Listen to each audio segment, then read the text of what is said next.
ఒకసారి ఊహించుకోండి, ఒక దేశ సర్వోన్నత న్యాయస్థానం ముందు ఒక ఆవు నిలబడి తనకు జరిగిన అన్యాయాన్ని చెప్పుకోవడానికి అక్కడున్న ఒక గంటను మ్రోగిస్తే ఎలా ఉంటుంది?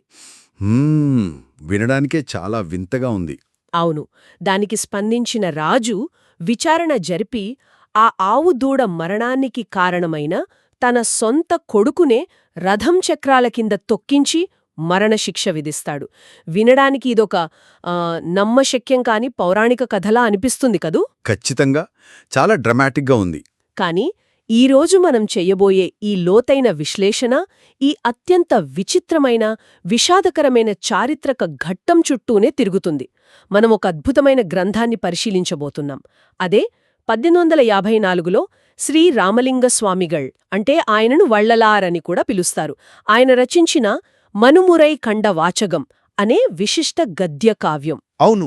ఒక ఆవు, ఒక రాజు చుట్టూ తిరిగే ఈ కథ 19వ శతాబ్దంలో ఒక గొప్ప నైతిక, సామాజిక దిక్సూచిగా ఎలా మారింది. దైవత్వం అంటే కేవలం గుడులు, గోపురాలు మాత్రమే కాదని, అది తోటి జీవుల పట్ల మనం చూపే కరుణలో దాగి ఉందని ఒక దార్శనికుడు ఎలా నిరూపించాడో ఈరోజు మనం విశ్లేషించబోతున్నాము. ఏంటంటే, ఈ గ్రంథం నిజంగా ఒక అద్భుతమైన పజిల్ లాంటిది. ఒకవైపు ఇది చోళ వంశానికి చెందిన మనునీతి చోళుని పాత కథను చెబుతుంది.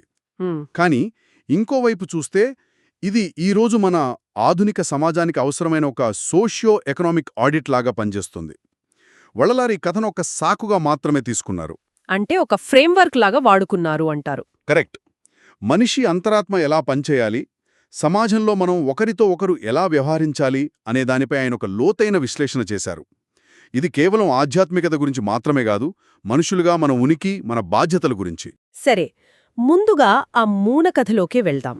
మనునీతి చోళుడు ధర్మపాలనకు మారుపేరు. ఒకరోజు యువరాజు వీధి విడంగన్ తన రథంపై వెళ్తున్నప్పుడు ప్రమాదవశాత్తు ఒక ఆవుదూడ ఆ రథచక్రాల కింద పడి ప్రాణాలు కోల్పోతుంది. అవును, చాలా విషాదకరమైన సంఘటన అది. పుత్రశోకంతో పరితపించిన ఆ తల్లి ఆవు తిన్నగా రాజభవనం వద్దకు వెళ్లి అక్కడ ఉన్న న్యాయఘంటను, ఆరాయుమణి అంటారు కదా, దాన్ని మ్రోగిస్తుంది. ఒక జంతువు తనకు జరిగిన అన్యాయాన్ని నేరుగా రాజు దృష్టికి తీసుకువెళ్లడం అనేది ఆసక్తికరమైన అంశం. ఆ తరువాత రాజు తన సొంత కుమారునిపై నుండే రథాన్ని నడిపించి ఆవుకు న్యాయం చేస్తాడు. కాని ఇక్కడ నాకొక సందేహం వస్తుంది. చెప్పండి. ఒక ఆవు దూడ కోసం కన్న కొడుకునే రథం చక్రాల కింద తొక్కించి చంపడం అంటే వినడానికి కాస్త అతిగా లేదా? అంటే న్యాయం పేరుతో ఒక రాజు ఇంత కఠినంగా వ్యవహరించడం వెనుకున్నసలు లాజికేమిటి? పైకి చూడ్డానికి అది చాలా కఠినమైన శిక్షలానే కనిపిస్తుంది. ఒక ఆధునిక న్యాయ వ్యవస్థ దృష్టిలో అయితే అది జస్ట్ ఒక రోడ్డు ప్రమాదం మాత్రమే. అంతే కదా, నాన్ కల్పబుల్ హోమిసైడ్ అనొచ్చు. ఎగ్జాక్ట్లీ. కానీ ఇక్కడే మనం ఆ కాలపు విశ్వాసాలను, వள்ளలార్ తత్వశాస్త్రాన్ని అర్థం చేసుకోవాలి. అప్పట్లో రాజు అంటే కేవలం ఒక పాలకుడు మాత్రమే కాదు, ఆ రాజ్యానికి ఒక ఎనర్జెటిక్ సెంటర్. ఓహో. రాజ్యానికి ఒక ఆత్మ ఉంటే ఆ ఆత్మకు రాజు ప్రతినిధి. కాబట్టి రాజ్యంలో ఏ చిన్న మూలన అన్యాయం జరిగినా, ఒక ప్రాణి కంట కన్నీరు కారినా అది రాజు ఖాతాలోకే వెళ్తుంది. ఇక్కడ మనునీతి చోళుడు తన కొడుకుని చంపడం అనేది కేవలం ప్రతీకారం కాదు, అది విశ్వకర్మ సిద్ధాంతాన్ని బ్యాలెన్స్ చేయడం. అంటే ఆ ప్రమాదం వెనుక తన పాత్ర ఉందా అని రాజు ఆలోచించడం మొదలుపెట్టాడనమాట. అవును. ఆ కథలో అత్యంత బలమైన ఘట్టం అదే. యువరాజు రథం కింద దూడ చనిపోగానే నా కొడుకు ఇంత నిర్లక్ష్యంగా ఎలా ఉన్నాడు అనో, లేక ఆ ఆవు రోడ్డు మీదకు ఎందుకొచ్చిందనో రాజు నిందించలేదు, విధిని కూడా నిందించలేదు. ఆయన నేరుగా తన అంతరాత్మను ప్రశ్నించుకోవడం మొదలుపెట్టాడు. నా రాజ్యంలో ఇలాంటి ఒక ఘోరం జరిగిందంటే దానికి మూల కారణం నేను చేసిన ఏ పాపం, నేను ఏ వ్యవస్థను సరిగ్గా నడపకపోవడం వల్ల దాని ఫలితం ఈ రూపంలో నాదాకా వచ్చింది అని విలపించాడు. ఈ సంఘటనను ఆయన ఒక పంచమహాపాతక విశ్లేషణగా పరిగణించాడు. ఇక్కడే వள்ளలార్ ఈ రాజు యొక్క మానసిక సంఘర్షణను ఉపయోగించి ఒక 43 ప్రశ్నల జాబితాను తయారుచేశారు. అదే ఆ 43 పాపాల జాబితా. అవునండి. ఒక మనిషి తన జీవితంలో ఎన్నడూ చేయకూడని తప్పుల జాబితా అది. ఆ 43 ప్రశ్నల జాబితా గురించే మనమిప్పుడు లోతుగా మాట్లాడుకోవాలి. ఎందుకంటే ఆ జాబితా చూసినప్పుడు నాకు చాలా ఆశ్చర్యం వేసింది.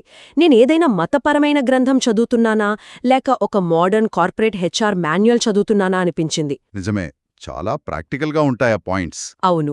అందులో పూజలు చేయలేదా, దేవుడిని మొక్కలేదా లాంటి ప్రశ్నలు లేవు. ఆ 43 అంశాలు పూర్తిగా సామాజిక ఆర్థిక అన్యాయాలకు సంబంధించినవి.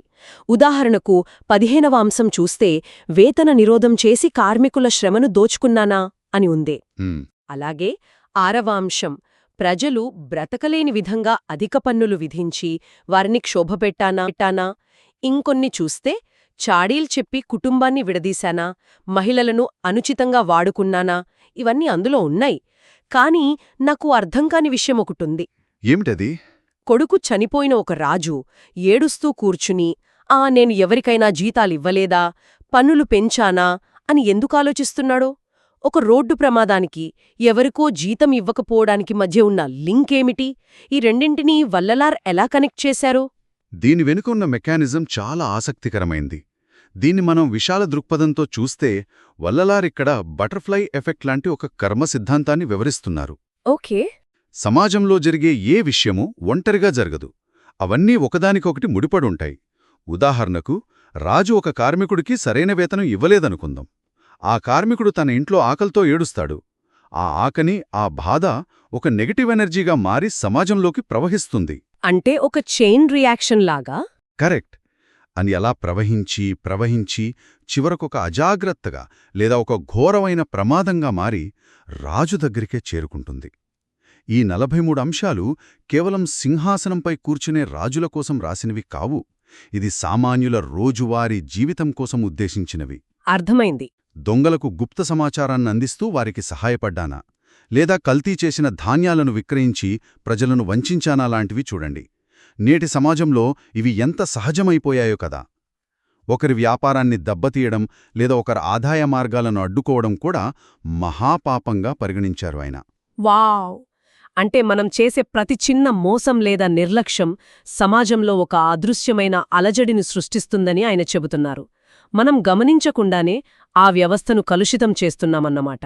సరిగ్గా చెప్పారు. సమాజంలో ఒక చిన్న తప్పు, ఒకరి కన్నీరు విశ్వవ్యాప్తమైన ఈ వ్యవస్థలో ప్రకంపనలు సృష్టిస్తుందని వల్లలార్ బలంగా నమ్మారు. తన ప్రజలు పడే ప్రతి చిన్న బాధకు తానెక్కడ కారణమయ్యానో అని రాజు బాధపడటమనేది నాయకత్వానికుండాల్సిన అత్యున్నత జవాబుదారీతనాన్ని సూచిస్తుంది. అవును. తన వల్ల ఏ ఒక్కరికీ నష్టం జరిగినా అది తిరిగి తన ఇంటికే ఒక విషాదంగా వస్తుందని స్పృహ అది. ఈ స్పృహ కేవలం మనుషులకే పరిమితం కాలేదు కదా. ఇక్కడే వల్లలార్ గారి ఆలోచనా విధానం మరో అడుగు ముందుకు వెళ్తుంది. ఏంటంటే, మనం ఈరోజు పర్యావరణ పరిరక్షణ, క్లైమేట్ చేంజ్, గ్లోబల్ వార్మింగ్ గురించి వందల కొద్దీ సదస్సులు పెట్టుకుంటున్నాం. చాలా మాట్లాడుకుంటున్నాం. అవును, కార్బన్ ఫుట్ ప్రింట్ గురించి మాట్లాడుకుంటున్నాం. కాని 1854 నాటి ఈ గ్రంథంలో పర్యావరణం గురించి ఉన్న సూచనలు నిజంగా మైండ్ బ్లోయింగ్ అని చెప్పాలి. అవును, ఆ ముందు చూపు అద్భుతం. ఆ జాబితాలోని 34వ అంశం చూడండి. పూడికతో జలవనరులను నింపి త్రాగునీటిని కలుషితం చేశానా? అలాగే 35వ అంశం, బాటసారులకు చల్లని నీడను ఇచ్చే వృక్షాలను నరికివేశానా? ఇంకా జంతువుల విషయానికొస్తే స్వేచ్ఛాజీవులైన పక్షులను పంజరంలో బంధించి హింసించానా? పాలు తాగుతున్న చిన్న దూడను దాని తల్లి నుండి వేరుచేశానా అని ప్రశ్నించుకోవడం నిజంగా చాలా గొప్పగా ఉంది. నిజమే. కాని ఇక్కడ కొంచెం ప్రాక్టికల్గా ఆలోచిద్దాం. 1854లో పారిశ్రామిక విప్లవం ఇంకా పూర్తిస్థాయిలో రాని రోజుల్లో మనుషులు బ్రతకడానికే కష్టపడుతున్న సమయంలో వంట చెరుకు కోసం ఒక చెట్టును నరకడం అనేది హత్యతో సమానమైన పాపం అని చెప్పడం కొంచెం ఓవర్గా అనిపించడం లేదా? వల్లలార్ పర్యావరణాన్ని ఎందుకు ఇంత తీవ్రంగా పరిగణించారు? ఆధునిక దృష్టితో చూస్తే అది కొంచెం కఠినంగానే అనిపిస్తుంది. కాని వల్లలార్ ప్రకృతిని కేవలం మనం వాడుకునే ఒక రీసోర్స్గా చూడలేదు. ఈనాటి పర్యావరణవేత్తలు చెట్లను రక్షించండి, భూమిని కాపాడండి అని భౌతికపరమైన నష్టాల గురించి మాట్లాడతారు. ఫిజికల్ డ్యామేజ్ గురించి. అవును. కాని వల్లలార్ వాదన పూర్తిగా భిన్నమైనది. ఆయన దృష్టిలో ప్రకృతి వేరు, మనిషి వేరు కాదు. ఒక పచ్చని చెట్టును నరకడం లేదా ఒక స్వచ్ఛమైన నీటి కొలను నాశనం చేయడమనేది పర్యావరణానికి జరిగే నష్టం మాత్రమే కాదు, అది నేరుగా మనిషి ఆత్మపై పడే ఒక మచ్చ. పచ్చని పంటలను నాశనం చేయడం కూడా ఆత్మపై మచ్చలాంటిదే అన్నారు. ఆత్మపై మచ్చ పడటం అంటే కొంచెం వివరిస్తారా? అంటే ఆయన పర్యావరణ వ్యవస్థను కూడా ఆధ్యాత్మిక కోణంలో చూశారు. ఉదాహరణకు, ఒక పక్షి ఆకాశంలో స్వేచ్ఛగా ఎగరడం దాని జన్మహక్కు కదా. అవును. మీరు దాన్ని పట్టుకుని పంజరంలో బంధించినప్పుడు మీరు కేవలం ఒక పక్షిని బంధించడం లేదు, దైవం దానికిచ్చిన ప్రాథమిక లక్షణాన్ని, దాని ప్రకృతిని మీరు అడ్డుకుంటున్నారు. ఇలా అడ్డుకోవడం వల్ల మీలో ఉండే దైవాంశం కుచించుకుపోతుంది. మాంసాహారం కోసం మూగజీవులను సంహరించడాన్ని ఆయన తీవ్రంగా వ్యతిరేకించడానికి కారణం కూడా ఇదే. ఓహో, అంటే ఫిజికల్ యాక్ట్కి స్పిరిచువల్ కాన్సిక్వెన్స్ ఉందన్నమాట. ఖచ్చితంగా.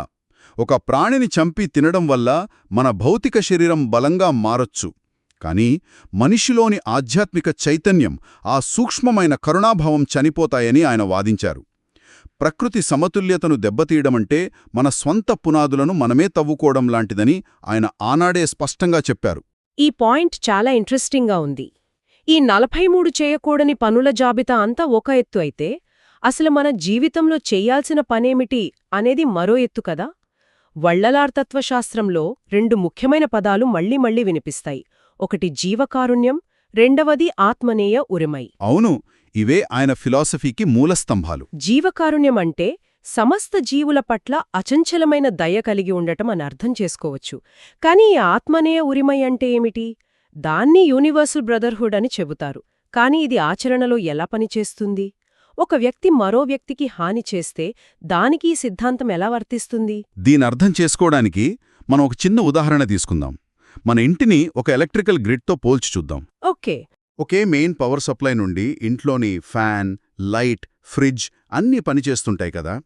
మీరొక వైర్ని కట్ చేసి ఫ్రిడ్జ్ని పాడు చేస్తే కేవలం ఆ ఫ్రిడ్జ్ మాత్రమే ఆగిపోదు. ఒక్కోసారి ఇంట్లో మెయిన్ ఫ్యూజ్ కూడా ఎగిరిపోతుంది. ఇల్లంతా చీకటవుతుంది. వల్లలార్ చెప్పే ఆత్మనేయ ఉరిమై అంటే అచ్చం ఇదే. అంటే దేవుడు అనే ఒకే పవర్ సోర్స్ నుండి మనందరం వచ్చామని అంటారా? ఖచ్చితంగా అండి. ఈ సృష్టిలో ప్రతి ఆత్మ అనేది ఒక దైవిక కాంతి, అంటే డివైన్ లైట్తో చేయబడింది అని ఆయన నమ్మారు. అది మనిషి అయినా, ఆవు అయినా, పక్షి అయినా, ఆఖరికి ఒక చిన్న చీమ అయినా సరే. కాబట్టి ఇక్కడ ఎవరూ ఎక్కువ కాదు, ఎవరూ తక్కువ కాదు. కులము, మతము, వర్గము, ధనిక, పేద అనే తారతమ్యాలు ఈ సిద్ధాంతం ముందు అస్సలు నిలబడవు.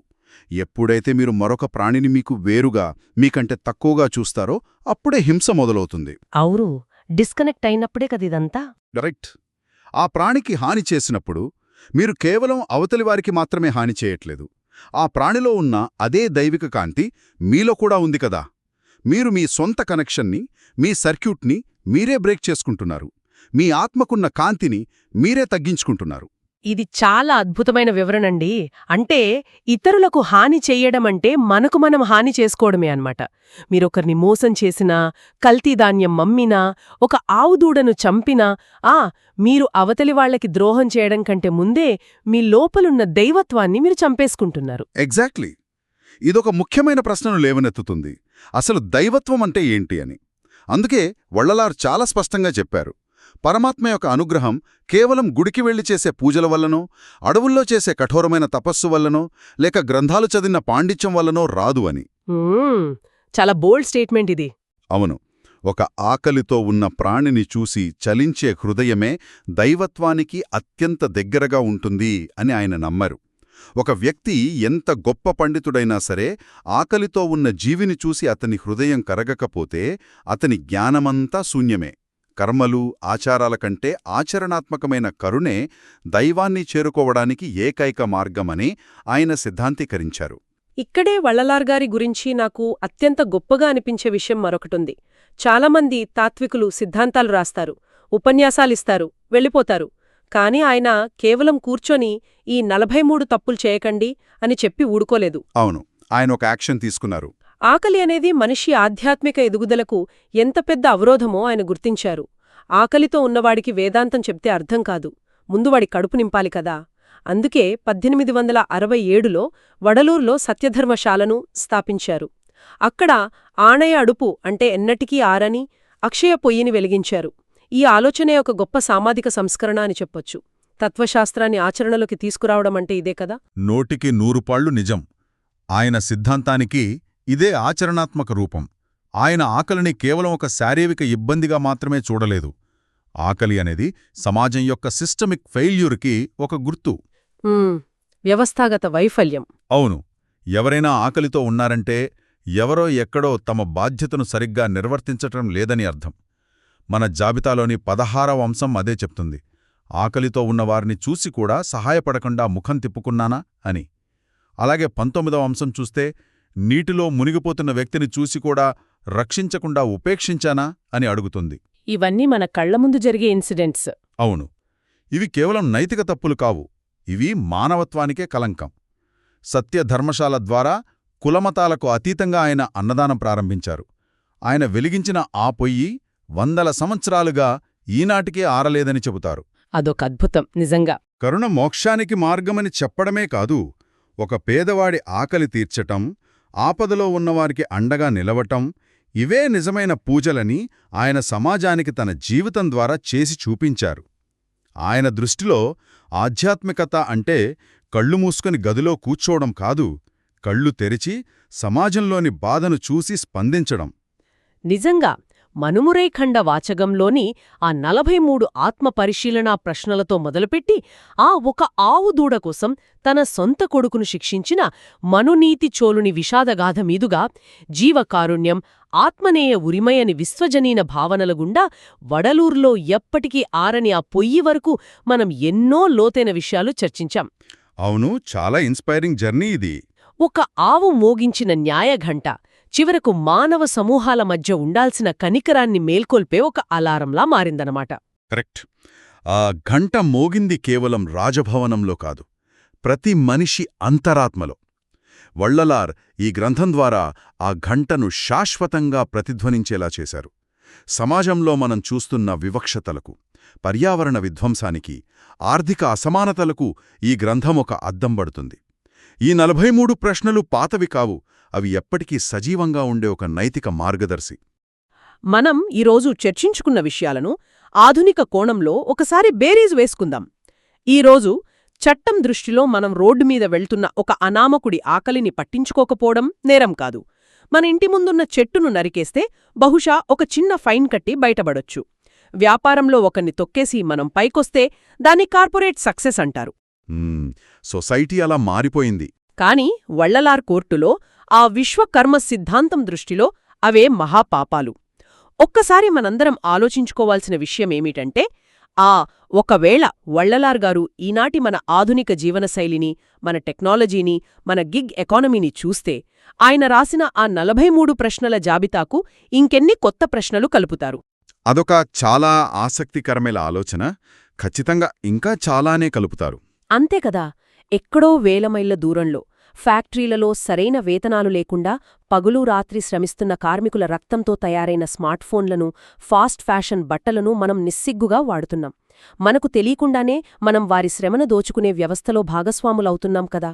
అవును, ఇండైరెక్ట్గా మనం కూడా అందులో భాగమే. మన సౌకర్యాల కోసం మనం ఏసీలు వాడుతూ పర్యావరణానికి ఎంత హాని చేస్తున్నాం. మన రోజువారీ జీవితంలో మన కంటికి కనిపించని ఇంకెంతమంది కన్నీటికి మనం కారణమవుతున్నాం. ఇవన్నీ మనందరి ముందు ఒక సవాలుగా నిలిచే లోతైన ప్రశ్నలు. వల్లలార్ చెప్పినట్లు తోటి జీవుల పట్ల ప్రేమను పంచడమే అసలైన జీవితం, అదే అసలైన దైవత్వం. రేపటి ఉదయం నిద్రలేవగానే ఆ 43 ప్రశ్నల్లో కనీసం ఒక్కటైనా మన మనసును తట్టిలేపుతుందేమో చూద్దాం. మన చుట్టూ ఉన్న ప్రపంచాన్ని మరింత దయతో చూసే ప్రయత్నం చేద్దాం. ఈనాటి విశ్లేషణలో పాల్గొన్నందుకు ధన్యవాదాలు.